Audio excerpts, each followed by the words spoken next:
FICA Yes, tips sir. tax has been around since 1993. It's been out there. The good and bad of it is, although it's been out there, if you look close at the chart, it shows that 80 to 90% of small business owners don't know they can get the money they paid into Social Security and to Medicare. They can get 100% of the money back, and that's been true this entire time, but they simply don't know it. And there's a few reasons why they don't know it. Their CPA doesn't know it. Their whoever does their taxes don't know it, or this complicated software, they don't want to do it, or they don't have time to do it. So that the good news is it's available for restaurant owners to get this money back. Now, as of last year, the big beautiful bill came out and added the category of hospitality. And it matters that they also can get their money back. But there's two sides of this coin and where I'm spending my time. So restaurant owners specifically can get this money back, not only for a year, but at least 3 years and possibly even more. But we know they can get it for 3 years when they apply. What does that mean? It means that they find out first how much they pay in. So I'm going to show you on the chart here where we're going to talk about the number of tipped employees. We're diving straight into this thing. We're going to say in a restaurant, let's say there's 25. That's full-time and part-time employees. There, you put in the minimum wage that they're being paid. Is different in different states. In here in Tennessee, where I live, it's $2.13. In some states, it's high as $8, $9, $10, $11, $12. However, if you look really close under where it says average hourly wage, the maximum that can be applied for credits is $5.15. So you put whatever applies to your state. It won't let you put more than $5.15. So that's very specific. So what we're going to do is we're going to find out, what does the average employee earn per week? Part-time, full-time, doesn't matter, but they know what they're writing checks for. They know how much taxes they're paying for, because they have to take taxes out on the employees. Everybody knows that. And it's for FICA, it's for Social Security and Medicare. All right, so now let's put in an amount of money they earn per week. 600 is actually kind of a low number, but we're going to play with that number just for a minute. In fact, I'm going to change that to 26 employees, and I'll show you why. 26. So now we're getting closer to $35,000 that they can get back. If you look at this really closely, this is for a year. This is for 1 year, annual savings. So right at $35,000. Now, obviously, we can do basic math.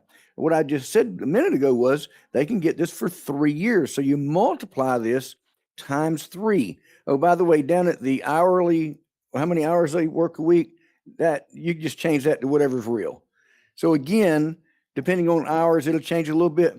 But the bottom line is, as I showed up here in this section, or I didn't say it, but the median refund for restaurant owners is $101,000. Pretty insane, huh? For sure. So what I'm going to do next, I'm going to show you how much money you can make. So obviously we can learn all the details, but what really matters at the bottom as a bottom line is, well, what about me? Don't I get paid to do this? Well, of course you do. So I'm going to bring up a calculator that shows you your commissions, what you can earn on that $101,000. So I'm going to share that page right now. So we're going to change this. We'll just actually change this to $101,000. And this is a live calculator. I make one of these for each person that I bring into the business. I make that, send it to you. Then you can use it for yourself in your own marketing any way you want to. But now we're going to talk specifics. So now we know an owner can get back $101,000. Here's the fees and charges. The agency, the tax firm, charges a 25% contingency fee to the company, which is called legacy tax services. So that amount on $101,000 would be $25,250. That's the liability. That's what the client is due to pay. And that comes straight from the IRS when it's filed back to the law firm. It is a law firm, because our guy is a tax attorney, not just a CPA, or not saying to lessen that title, but he's a tax attorney. So the money comes back directly to him. They get their portion back straight to them, and that's how the money flows. But now let's go to, we got $25,000 sitting in, and after that's paid. So what do they charge? The tax filings per year is $2,000. So if they file 3 years, in this case, I'm going to change that to 3. Again, this is a live calculator. So what's going to happen is that, again, the client's not getting charged any more money. This $6,000 comes to the people who are doing the tax returns under his authority, him or who, any of his staff. He's got a large staff. So $6,000 from 25 leaves $19,000. What does that mean? There's $19,000 in a pool of money now. So what he's doing is he's taking 65% of that and put it into a commission account. And that obviously that would show there's 35% left over for the operations of the company, for the employees, for the lights, and all the things that expenses go to. However, let's look at this close. Total commissionable amount is $12,000. So the way that is split is the person who gets this deal, who registers this client, earns 75% of that money, or in this case, $9,384. If you work alone, that's where this stops at.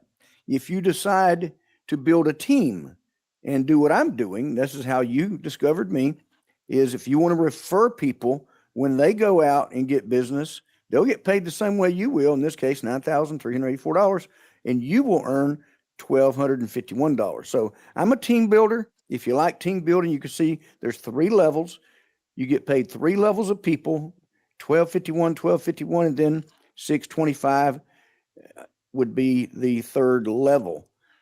So with this being said, I've showed you a little bit about the company, a little bit of the background, and we're going to stop right here for a minute and call this a recorded video for the training series.